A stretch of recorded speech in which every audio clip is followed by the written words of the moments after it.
Hello, you beautiful people. Welcome to the latest episode of Games Up Podcast. My name is Cameron. Hopefully you know me by now. And it's just me this week, and it will be just me this week for a little bit because Lewis is once again preparing to finish his master's exams, and Lawrence is still having issues because he's up in Glasgow, so that always gets in the way a little bit, and he works different shifts and stuff. Anyway, if you have Lewis on Facebook, or you have Lewis on Twitter, or you want to give him some support through the channel, feel free to say hello and wish him the best of luck in his master's exams, and for a little while, because of that, you're stuck with me. But hopefully you enjoy being stuck with me as we get on with the news. The first piece of news this week is that Titanfall 2 hits Origin Access next week. So if you haven't played Titanfall 2, or if you like the original but didn't get round to it, generally Titanfall 2 is accepted to be an improvement on the first game. Got to admit, I don't agree. I think I prefer the way Titanfall 1 plays, but people have a lot of praise for its story mode, a lot of praise for the way the game expanded, and all the DLC was done for free. So Titanfall 2 generally seems to be worth a go, certainly if not at least worth a serious investment in, and it's on Origin Access. So maybe grab up some Origin Access, some EA Access, and give it a go, see if you like it. It's a good way to do that. The next piece of news, ladies and gentlemen, is that Doomfist has released into Overwatch. If you haven't played Overwatch for a little bit of time, now's a great time to jump back into it because there is a new hero, so lots of people are playing again. Not that they ever really stopped, but the scene is very alive at the minute. Doomfist is really, really good fun, a totally new kind of hero, but we'll give you more information on that in our Doomfist review, which will come out in the coming days. Keep your eyes peeled for that. Other than that, though, Doomfist out for Overwatch. Now we await whatever the next piece of news is, probably around the time of BlizzCon, and we enjoy Doomfist. The third piece of news this week is the first really interesting piece of news that we've got, and that is that there is a new Metal Gear Solid 5 update coming out. The update adds new skins and Revolver Ocelot into the forward operating base mode, which is kind of like the stealthy multiplayer steal from each other's bases mode, I believe. The reason that this is super interesting is because Konami have developed the patch themselves. Obviously, we know that Kojima moved away from the Metal Gear team at Konami and started his own development house. So Konami are responsible for this patch. But we also know that they're developing their own game, Metal Gear Survive, which is a kind of Red Dead Redemption Undead Nightmare equivalent for Metal Gear Solid 5. It takes place in a different dimension and you're fighting zombies. It just seems pretty fascinating that Konami would take the time to develop a patch for a game they seem to be pretty done with when they could give that time and those assets to the team of Metal Gear Solid Survive. Generally, Metal Gear Solid Survive has not been received well. It's not come out yet, so only thing that we've seen so far is previews. So take that with a massive grain of salt, but generally the response to it so far is pretty lukewarm, and it's interesting that Konami would give more time, more assets, and more support to Metal Gear 5 when they could be putting that time, money, assets, so on and so forth into the development of Survive. Probably reading a bit too much into this, if I'm being honest. This is probably just a way to keep the player base alive, because MGS5 is full of microtransactions, so maybe it's a way to keep that kind of opportunity for money giving going a little bit longer. Just an interesting little fact, and if there were ever something to read into it, that would probably be the way to go. The next piece of news is that the lineups for PlayStation Plus and Xbox games with gold were revealed, and they look like this. On PS4 you get Just Cause 3 and Assassin's Creed Freedom Cry, which is a standalone DLC for Assassin's Creed Black Flag, I believe. You also get a thing called Snake Ball on the PS3, Super Motherload on the PS3, and Downwell on PlayStation Vita, as well as Level 22 on PlayStation Vita. So generally good support for indie games there. The AAA stuff seems pretty good as well. I really wanted to play Just Cause 3 when it came out, but I never really got around to it.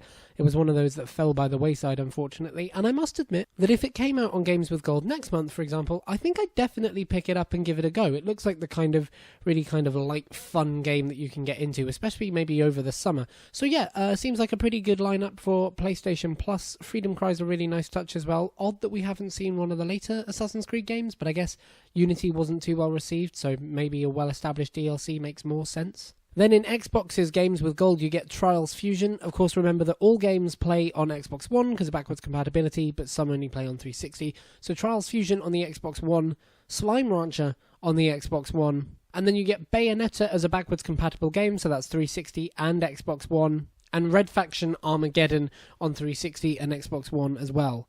I really, really love this lineup. Red Faction is one of my favourite franchises in the world. Armageddon was probably my least favourite part of that franchise. I think Red Faction Guerrilla, the game that came before it, is a masterwork, and it didn't quite live up to that. But I'll definitely pick it up and give it a little go. Trials Fusion is generally considered to be a very, very good game. It's got a really good scene behind it, and people really love playing it. So both lineups really, really strong. I wouldn't say necessarily that one is better than the other, just might be that one tickles your fancy more than the other. But I think really good months for free games. So if you do have memberships to the subscription service, make sure to pick them up, because they're free. Why wouldn't you?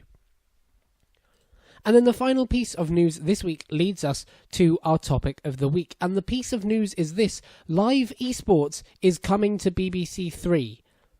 Quick note on that headline: should it be is coming or are coming? I feel like it's are coming. Either way, live esports are coming to BBC Three, an announcement that was revealed this week. The BBC has signed up for a 6-week licensing deal for the Gfinity Elite League Series 1, and that league involves Street Fighter V, Counter-Strike Global Offense and Rocket League, and they'll be broadcast on Friday, Saturday and Sunday respectively. Of course, it must be said to anyone listening from outside the UK, this is not real TV anymore. BBC Three used to be a channel that was broadcast to all TVs, and then they kind of took it online, so it's sort of like an online TV channel. So I guess saying they're coming to TV is not really true, but they are coming to the BBC, and this is not the only time that BBC Three has broadcast live esports. In fact, in 2015, they broadcast the League of Legends World Championship because it was happening in Wembley Arena, so they broadcast it on BBC Three, although they did, again, only broadcast it online, despite the fact that the channel was on TV at the time. So this leads me to the question of, why aren't video games on TV more? And it might seem like an odd thought at first, but I think there's a really, really good standing for it. One of the biggest motivations for BBC Three to be broadcasting this content at the minute will be that currently in the UK we are on our summer holidays, which means that schools are out for the summer. Kids don't go to schools for the next kind of 5, 6, 7 weeks. And this just happens to be 6 weeks of video game content. Now, that can be schools, everyone from very small children to literally the year before people go to university. And it's going to make a big difference, I feel like, to the statistics of these broadcasts. The people who are in their mid-teens, late teens, and really into video games, and actually maybe really into esports, are going to get a massive kick out of seeing this league being broadcast on BBC Three. But the interest in video games doesn't really tend to wax or wane throughout the year, and the proof is in the pudding in YouTubers. Now, YouTubers will obviously see growths in their channel at certain times throughout the year. In fact, they will see growth at this point in the year because of the summer holidays, but they will see general success across the year, especially with larger, more popular YouTube brands.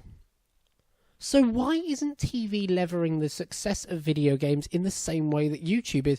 And in fact, why isn't TV collaborating with this new generation of content creators? One of the biggest growths of the video game industry in the last few years has been a term called influencers.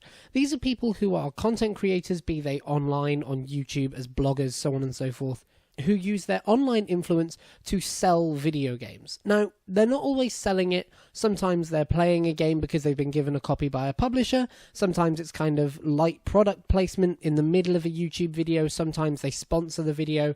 There is clearly an audience for moving image video game content. There is clearly an audience of people who watch YouTubers play games, stream games, give their insight into games, and there is clearly an audience for people willing to buy games off the back of this. It's one of the reasons that Rocket League had so much success. It was originally a PlayStation Plus game, which gained massive success and notoriety among the community online for being great fun, and so more people picked it up as a result. There's a definite argument to be made that Rocket League wouldn't be as successful today if it weren't for the online community who trumpeted about its success. And on the flip side, There's clearly examples of companies trying to limit this market and make sure that they monetize it in the best way possible. One of the biggest examples is Nintendo, who for a number of years, and to the best of my knowledge still do, have a program where creators can opt in their content to use Nintendo licenses, but they take about 50% of the money as a result. Other than that, Nintendo still, I believe, block people who use their content without being a part of this program. So why are television companies not doing anything about this? I think there are some really, really great potential opportunities to give video gaming content to TV viewers, and I think younger viewers are the perfect audience for this.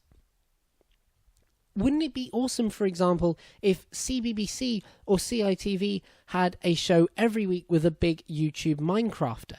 Somebody that kids recognise for being online, that could do a highlight episode every week of the stuff they've done or the things coming to Minecraft. It would make gaming seem that little bit more universal. It might help people who don't play games a lot get involved in them, and there'd be a huge amount of crossover for the kind of licenses that are used in video games already. Of the last few years, we've had 4 or 5 Batman games. Admittedly, not the kind that you'd necessarily market to kids, but we've had 4 or 5 Batman games, we've had a Ninja Turtles game, and we've had a number of Transformers games. Wouldn't it be awesome if, as well as the Transformers Saturday morning cartoon, or the Ninja Turtles Saturday morning cartoon, you could replace that with the Transformers Saturday morning Let's Play? It wouldn't take the place of current day cartoons, it would just be additional content, a new kind of content, that you don't really see on TV much these days at all. I'd also love to see more esports support on TV. I've been watching the Overwatch World Cup for the last couple of weeks and absolutely loving it at my desk. It's on all the time. I would genuinely seriously consider buying a TV license again if the Overwatch World Cup was shown on BBC Three. I would genuinely consider putting money behind that and showing that I'm willing to support this if BBC Three were willing to take up a serious stake in esports. And the thing that they've announced this week is a really good step forward. I'll give that my viewership at work where we have a TV license to watch their Rocket League streams, and if I'm impressed, I might be willing to get behind it a bit more. But this is just looking at the very basic ways that video games could integrate with TV content at the minute. There are some even more interesting and adventurous ways you could approach TV gaming content, and here are some suggestions. Educational content.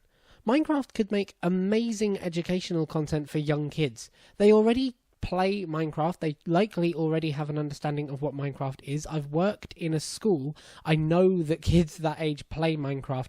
It would be awesome if you could build educational content with a brand that kids recognize. Minecraft is amazing for teaching kids like basic maths and some basic other stuff as well. You can actually use Minecraft to teach them basic programming, and it's been something that's been done in schools for a little while. It would be great if we could have a new type of educational TV show which was centered around video games because of that interactivity they have. You could do video game shows. Last week I played Drawful with my family when they came up to visit me, and I discovered Drawful because of watching people, specifically Funhouse I believe, playing it on YouTube. This is an amazing way to get people to A, watch a game, B, enjoy a game, much like you would a game show on TV, but also give them the opportunity to play it as well. Drawful or Quiplash, for example, would make for amazing game shows on primetime Saturday BBC One. They'd have much the same appeal that a quiz show does already, or a primetime game show like Hole in the Wall or Total Wipeout does already, but the difference is you could actually involve people with the show, or you could give them an opportunity to play it as like a free demo afterwards. In fact, in many ways, game shows are doing this already. How many times have you seen the online mobile game or the board game of your favourite game show? Deal or No Deal has had literally 25 games, board games and toys made out of it. There's a Pointless board game, there's an Eggheads board game, there's probably a University Challenge board game. What these things do is build a brand on TV and then try and diversify it into games. Why not do it in the reverse? Have the game build up the brand as they already do, and then turn that into a diversified TV show that expands the audience of both products. And finally, I think there'd be great appeal for more video game documentaries.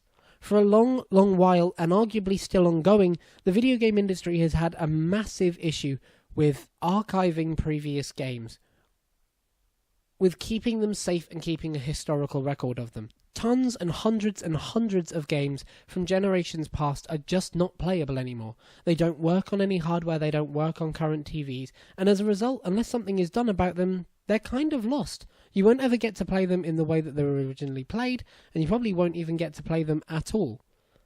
Something that does keep these games alive, however, is documenting them in a different form.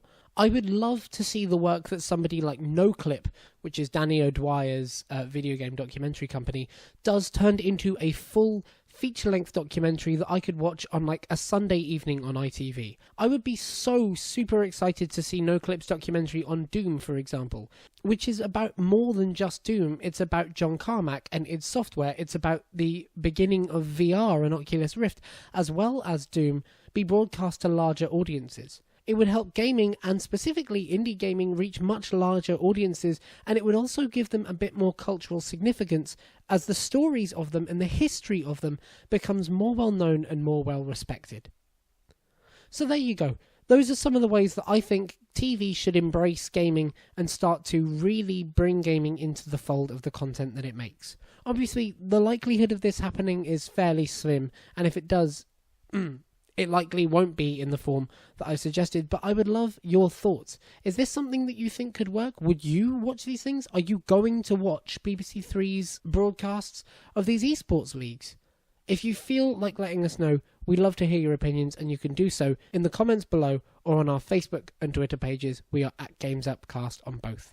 Thank you very much for joining us. I hope that you like these ideas and this episode. If you did, feel free to like us on YouTube, because it gets us out in front of a few more people and we really appreciate it. And you can subscribe to us on both YouTube and iTunes. We put an episode up on YouTube at 6:30 every Monday and earlier that day on iTunes, so you can catch it on the way to work. Thanks again. See you next week, and the game's up.